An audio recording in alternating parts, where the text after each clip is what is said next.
साल 2020 में WWE करेगी रिकॉर्ड कमाई अपनी हिस्ट्री में। रोमन रेंस की लाइफ में आई एक बहुत ही बड़ी खुशी और बात करेंगे क्या ऑल एलीट रेसलिंग हार चुकी है एक बार फिर से NXT से।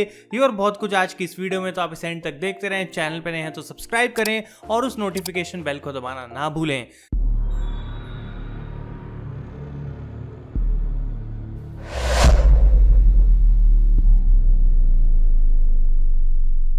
तो गाइस कैसे हैं आप लोग, मैं हूं आयुष और आप देख रहे हैं रेसल इंडिया। और हम जानते हैं कि कल का जो दिन था वो WWE के अंदर बिल्कुल भी अच्छा नहीं रहा था, क्योंकि बहुत सारे सुपरस्टार्स को रिलीज कर दिया गया था। अगर आपने मेरी वो वीडियो नहीं देखी है तो डेफिनेटली आप जाके चेकआउट करें, जहां पे मैंने पूरा डिटेल में डिस्कस करा है उस चीज के बारे में।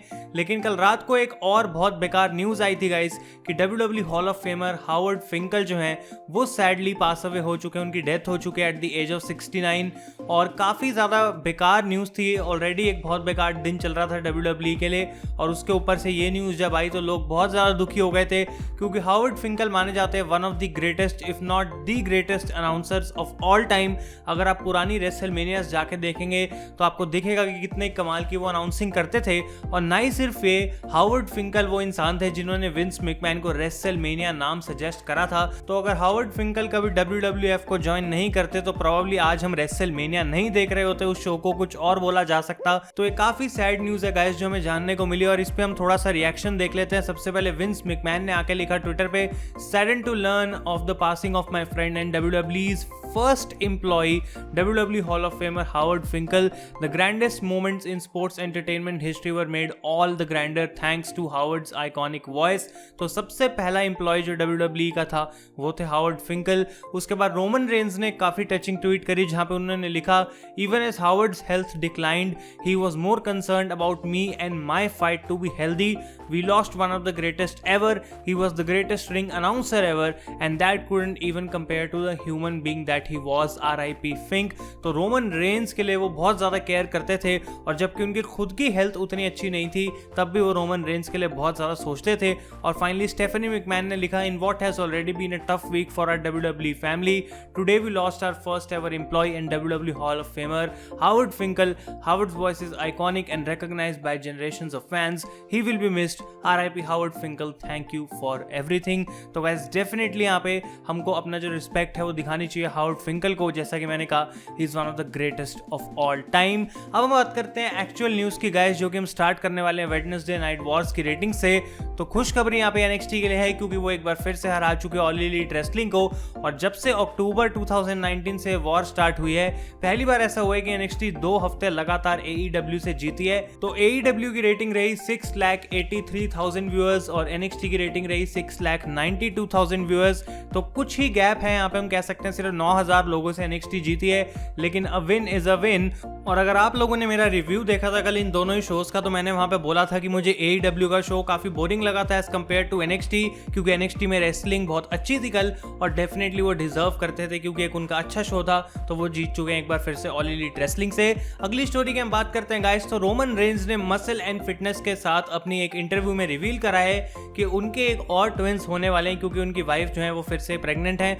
और गाइस ये कमाल की बात है, क्योंकि रोमन रेंस के पहले भी ट्विंस थे, ये बात मुझे पता ही नहीं थी। क्योंकि यूजुअली जब भी वो बात करते हैं वो अपनी डॉटर की बात करते हैं, जिसके साथ हमने उनको बहुत बार देखा भी है। लेकिन साल 2016 में रोमन रेंस के गाइस फर्स्ट ट्विंस हुए थे, और अब साल 2020 में उनकी वाइफ एक बार फिर से प्रेग्नेंट है, और एक और बार जो है रोमन रेंस को ट्विंस होने वाले हैं। तो बहुत ज्यादा कांग्रेचुलेशन है हमको यहाँ पे रोमन रेंस को देना पड़ेगा, और डेफिनेटली वो बहुत ज्यादा लकी हैं, क्योंकि 2 सेट्स ऑफ ट्विंस जो हैं बहुत ही ज्यादा रेयर होते हैं। और मैं कहना चाहूंगा कि रोमन रेंस इस चीज से ब्लेस्ड हैं, तो उनके लिए काफी अच्छी बात है। और डेफिनेटली हो सकता है ये भी एक रीजन रहा हो कि आखिर रोमन रेंस क्यों रेसलमेनिया में नहीं आए। उन्होंने अपनी हेल्थ को तो देखा ही, लेकिन वो चाहते होंगे कि वो अपनी वाइफ के साथ वो टाइम बिताएं, क्योंकि इस समय पे उनको नहीं चाहिए कि उनकी फैमिली में कोई भी जो है वो ज्यादा बीमार पड़ जाए, क्योंकि एक ऐसी सिचुएशन में है जो आने वाले समय में उनको अपने बच्चे का बहुत ध्यान रखना पड़ेगा, और उस चीज के लिए अपने आप को पहले से रेडी कर रहे हैं। अगली स्टोरी की मैं बात करता हूँ गाइस, तो ये रिवील हो चुका है कि आखिर विंस मैकमैन ने कल रिलीजेस करने से पहले जो मीटिंग करी थी उसमें एग्जैक्टली क्या बोला था।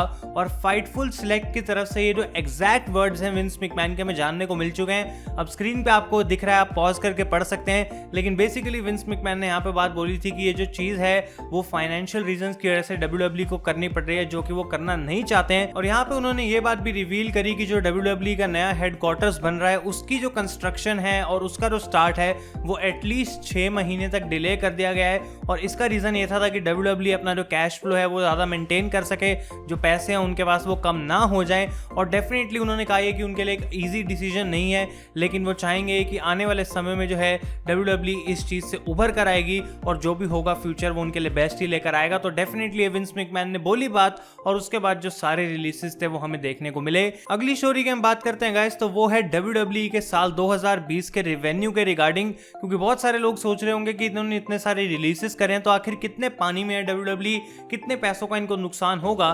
तो इनफैक्ट मैं आपको ये बात यहाँ पे बताने वाला हूँ जो कि बहुत शॉकिंग आपको लगेगी। सऊदी अरेबिया का शो अगर हम हटा दें और सारे लाइव इवेंट्स भी अगर हम हटा दें जो कि फिलहाल नहीं हो रहे हैं, और प्रोबेबली इस साल WWE सऊदी अरेबिया में कोई भी और शो नहीं कर पाएगी, अगर मैं उन चीजों को ना भी गिनूं तो भी WWE का गाइस माना जा रहा है कि इस साल $1 बिलियन का रेवेन्यू होने वाला है, यानी कि उनकी कमाई इतनी होने वाली है जिसमें से अराउंड 200 मिलियन या 300 मिलियन तक WWE का प्रॉफिट रहने वाला है। तो किसी भी एंगल से हम ये नहीं कह सकते कि WWE जो है वो इस समय गहरे पानी में है, क्योंकि उनकी टीवी डील्स इतनी ज्यादा स्ट्रांग है कि जब तक वो चल रही हैं WWE को कोई छू नहीं सकता और WWE बिल्कुल जो है वो फाइनेंशियली आराम से चलती रहेगी। अब डेफिनेटली विंस मैकमैन चाहते हैं कि वो बिल्कुल ऐसा ना हो कि एज पर रहें। उनको लगता है कि प्रॉफिट मार्जिन अगर मैं अपना और ज्यादा बढ़ाऊं और अननेसेसरी खर्चे अपने कम कर दूं तो मेरी कंपनी के लिए वो चीज बेटर रहेगी। और अगर हम एज अ बिजनेसमैन देखें तो ये विंस मैकमैन का सही डिसीजन है। लेकिन जिन लोगों को नौकरी से निकाला गया गाइस, उनके बारे में हम कह सकते हैं कि उन पे बहुत अच्छी नहीं गुजर रही है फिलहाल, और वो इस समय पे काम नहीं ढूंढ पाएंगे क्योंकि सब कुछ बंद है और उनके जो पैसे थे, उनकी जो सैलरी थी वो भी अब आनी बंद हो जाएगी कुछ महीनों तक। तो वो चीज बहुत ज्यादा गलत है। नेक्स्ट स्टोरी की हम बात करते हैं तो ये भी इसी के कंटिन्यूएशन में है कि फिलहाल WWE के अंदर मूड कैसा चल रहा है एम्प्लॉयज के बीच में और क्या वो सोच रहे हैं किस तरीके से। तो एक न्यूज़ ये बताती है कि ऐसा लग रहा है कि 40% जो है वो वर्क फोर्स कम हो चुके हैं WWE के अंदर। अब हम जानते हैं कि 38-39 के आसपास जो एक्चुअल रिलीजेस रिवील करे WWE ने वो हुए, लेकिन उसके अलावा गाइस बहुत सारे एम्प्लॉयज को भी फायर करा गया है, जैसे कि लाइव इवेंट्स जो कि लोग संभालते हैं, जो कि डिजिटल यानी कि सोशल मीडिया के ऊपर काम करते हैं। तो अलग अलग लेवल पे बहुत सारे लोगों को नौकरी से निकाल दिया गया और ये माना जा रहा है कि एक दिन पहले WWE में जितने एम्प्लॉयज थे, कल ऐसा लग रहा था कि 40% लोग कम हैं। और विंस मैकमैन का ये जो हार्श डिसीजन था वो किसी के साथ भी जो है पॉजिटिवली काम नहीं कर रहा। अगली स्टोरी की हम बात करते हैं गाइस, तो ये भी एक बहुत बुरी खबर है कि हमें रेसलिंग की दुनिया में सबसे पहली डेथ जो है वो अब पता लग चुकी है ड्यू टू कोविड-19, और ये हुआ है मैक्सिकन लूचाडोर रेसलर ब्लैक डीमन के साथ, जो कि सिर्फ 39 ईयर्स के थे और इस वायरस की वजह से जो है उनकी जान जा चुकी है गाइस। तो ये बहुत ज्यादा बकवास है। पता नहीं साल 2020 कैसा सा साल है, सब कुछ जो है वो नेगेटिव डायरेक्शन की तरफ जाया जा रहा है और ये चीज जो है अब हमें जानने को मिली है। तो जबकि हमारा इस चीज से कोई लेना देना नहीं है, हम जानते नहीं है इस रेसलर को, मैंने कभी देखा भी नहीं है इनको लड़ते हुए, लेकिन जब भी ऐसी कोई न्यूज जानने को मिलती है तो ये चीज बिल्कुल भी अच्छी नहीं लगती है। और डेफिनेटली मैं प्रे करूंगा कि जो भी है सुपरस्टार, इनकी फैमिली और बाकी सारे लोग बिल्कुल इस चीज से अच्छे से उभर पाएंगे और होपफुली रेसलिंग की दुनिया में जो है हमें ऐसा और कोई केस ना ही देखने को मिले, तो बहुत ज्यादा अच्छा रहेगा। नेक्स्ट स्टोरी की हम बात करते हैं गाइस, तो वो है WWE के उन टैलेंट्स के बारे में जो कि कल रिलीज कर दिए गए थे। सबसे पहली न्यूज ये है कि उनके सभी कॉन्ट्रैक्ट्स के अंदर 90 डेज का नॉन कंप्लीट क्लॉज लगा दिया गया है, यानी कि अगले 90 दिन तक उनमें से कोई भी टैलेंट किसी नई कंपनी के साथ साइन नहीं कर सकता। लेकिन कुछ टैलेंट्स ऐसे हैं जिन्होंने ऑलरेडी हिंट्स देने शुरू कर दिए हैं, जिनमें से सबसे पहले हैं गाइस कार्ल एंडरसन, और उन्होंने अपने ट्विटर पर एक ट्वीट डाली, एक वीडियो जिसमें हमें बैकग्राउंड म्यूजिक में सुनने को मिल रहा है गाइस यहाँ पे न्यू जापान प्रो रेसलिंग की कमेंट्री। और उसके बाद ये जो वीडियो है बेसिकली दिखाती है कि कोई बंदा यूएस से ट्रैवल करके चला गया टोक्यो जापान तक। तो ऐसा लगता है कि कार्ल एंडरसन अपना मन बना चुके हैं, प्रोबेबली लूक गैलोस भी, कि वो ऑल एलीट रेसलिंग में नहीं जाएंगे बल्कि वापस चले जाएंगे न्यू जापान प्रो रेसलिंग में। प्रोबेबली बुलेट क्लब के साथ वो रीयूनाइट कर सकते हैं, तो वो एक काफी कमाल की बात है। लेकिन जो बाकी जितना भी टैलेंट है, AEW कुछ सुपरस्टार्स डेफिनेटली मुझे लगता है लेने की कोशिश करेगी, लेकिन अगले 90 दिन तक उसमें से कुछ भी होना पॉसिबल नहीं है। और आज की फाइनल स्टोरी गाइस आती है हमारी रेसलमेनिया 37 के बारे में, और मुझे बिल्कुल खुशी नहीं हो रही है इस न्यूज़ को ऑलरेडी आपको देते हुए, लेकिन लॉस एंजलिस के मेयर एरिक गारसेटी, जहां पे ऑब्वियसली अगले साल की रेसलमेनिया होने वाली है इन द SoFi स्टेडियम, उन्होंने बोला है कि ये हो सकता है, इसकी पॉसिबिलिटी है कि साल 2021 तक कोई भी क्राउड वाला इवेंट हमें लॉस एंजलिस में देखने को ना मिले, और ये जो है रेसलमेनिया 37 पर भी इफेक्ट डाल सकता है। अब मैं उम्मीद करता हूँ यहाँ पे लेट्स प्रे टू गॉड कि ऐसा कुछ ना हो, और अभी हम उस चीज से बहुत ज्यादा दूर हैं। तो तो मेयर जो है उन्होंने प्रॉब्ली अपने एंड से बस एक पोटेंशियल डेट दी है, लेकिन वो चेंज होगी अकॉर्डिंग टू सर्कमस्टेंसेज। अगर चीज़ें बिल्कुल सही हो जाएंगी तो ऑब्वियसली लॉस एंजलिस ऐसे बंद नहीं रखेगा सब कुछ, क्योंकि इकोनॉमी के लिए बहुत ज़्यादा दिक्कत की बात है।